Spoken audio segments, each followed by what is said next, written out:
Test की report आई तो घर में खुशियां मनाई जा रही थी। क्यों? क्योंकि घर में जुड़वा बच्चे आने वाले थे, जिसमें से एक था लड़का लेकिन दूसरी लड़की थी।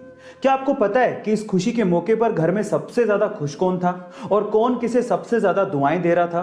ध्यान से सुनिएगा। इस खुशी के मौके पर सबसे ज्यादा खुश थी वो लड़की जो कोख में पल रही थी, और वो कोख में अपने साथ पलने वाले भाई को सबसे ज्यादा दुआएं दे रही थी, क्योंकि वो कह रही थी कि शायद तेरी वजह से अब मैं ये दुनिया देख पाऊंगी, अदरवाइज ये लोग मुझे कोख में ही मार डालते। गाइस, एक कटाक्ष है उन लोगों पर जो कि लड़कियों को बोझ समझते हैं, और मेरे ख्याल से वो दुनिया के सबसे ज्यादा बदनसीब लोग हैं। आपका इसके बारे में क्या ख्याल है? चैट सेक्शन में जरूर लिखिए। लोगों को टैटू बनवाना बड़ा अच्छा लगता है, लेकिन अगर आप अपनी बॉडी पे टैटू बनवा रहे हो तो पहले इस वीडियो को ध्यान से देख लेना, क्योंकि अगर आपकी बॉडी पे टैटू होगा तो आप इंडिया में बहुत सारी हाई लेवल गवर्नमेंट जॉब्स और बहुत सारी सिविल सर्विसेज में अप्लाई नहीं कर सकते हो। कौन कौन सी है वो सिविल सर्विसेज और जॉब्स, मैं आपको बताता हूं।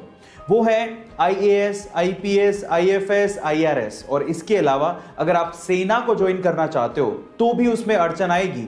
जैसे कि आप लोग भारतीय रक्षा सेना में अप्लाई नहीं कर सकते, नौसेना में, सेना में, वायुसेना में, कहीं भी अगर आपके बॉडी पे टैटू है तो आप लोग उन जॉब्स में अप्लाई नहीं कर सकते। So be careful about that guys. जितना साथ एक इंसान दूसरे इंसान का नहीं निभाता, उससे ज्यादा तो ये बेजुबान जानवर एक इंसान का साथ निभा देते हैं। कैसे? जरा इस पिक्चर को ध्यान से देखिए।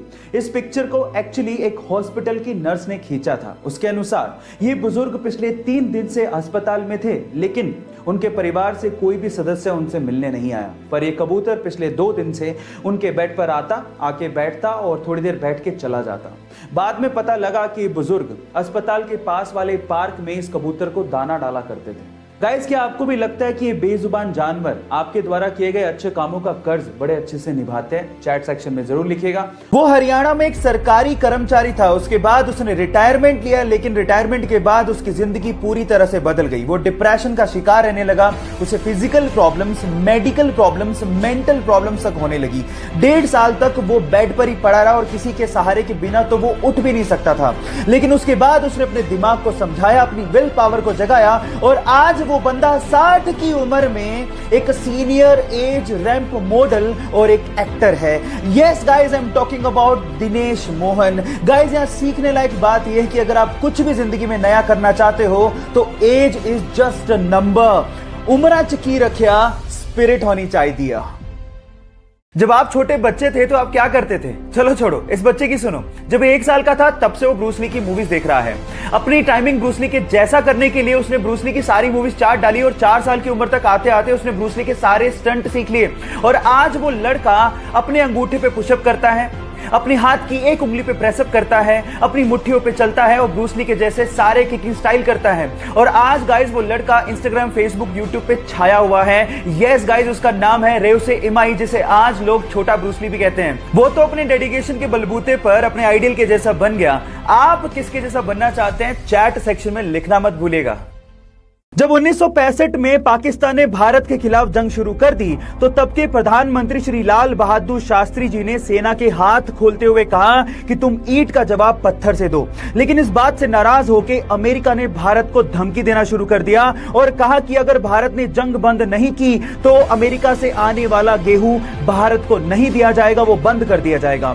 इस बात से लाल बहादुर शास्त्री जी ने सबसे पहले अपने रसोइये को कहा कि तुम अब से सिर्फ एक ही वक्त का खाना बनाओगे, और उसके बाद देशवासियों से अपील की कि वो अब एक ही वक्त का खाना खाएं, क्योंकि हम लोग एक वक्त का खाना खा लेंगे लेकिन यूएस की धमकियों के आगे झुकेंगे नहीं। हरित क्रांति उसके बाद उन्होंने देश में शुरू की। जय जवान जय किसान का नारा देने वाले इस भारत के सपूत लाल बहादुर शास्त्री जी को मेरा सलाम। आपके प्यार की हद कितनी है? आंसर देने से पहले कहानी जरूर सुन लेना।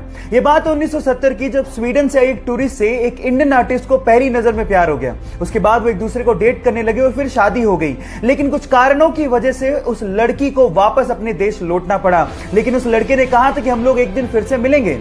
इतने पैसे नहीं थे कि वो लड़का फ्लाइट ले सकता, इसलिए साल भर बाद उसने अपना सब कुछ बेच के 60 रुपए में एक साइकिल खरीदी और 500 रुपए लेके दीवाना निकल पड़ा दिल्ली से अपने प्यार से मिलने। और 4 महीने की मशक्कत के बाद कोई टेक्नोलॉजी ना होने के बावजूद भी वो स्वीडन पहुंच गया। इतना शिद्दत वाला प्यार देखकर लड़की के मां बाप ने लड़के और लड़की की फिर से स्वीडन में शादी करवा दी। है ना जुनूनी बात? आपके प्यार में कितना जुनून है, चैट सेक्शन में लिखने मत भूलिएगा।